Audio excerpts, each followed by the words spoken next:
బృహదారణ్యకంలోనే ప్రత్యేకంగా ఉన్న అంశాలు. బృహదారణ్యకంలో తక్కిన ఉపనిషత్తులో వచ్చిన అంశాలు మళ్ళీ రావటమే కాక కేవలం బృహదారణ్యకంలోనే కొన్ని అంశాలు ప్రత్యేకంగా చూస్తాం. ఉదాహరణకి కొన్ని చూద్దాం.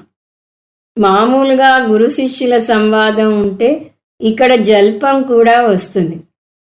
ప్రతిదానికి నామరూపాలు ఉన్నాయి అని చూస్తాం. ఇక్కడ కర్మ కూడా వస్తుంది.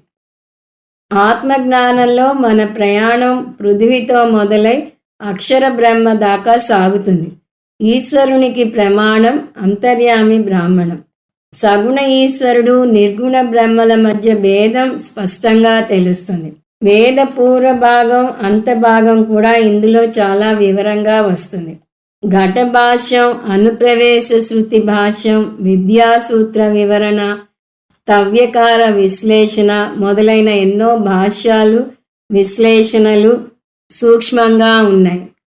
అలాగే సుషుప్తిని మోక్షంతో పోలుస్తుంది.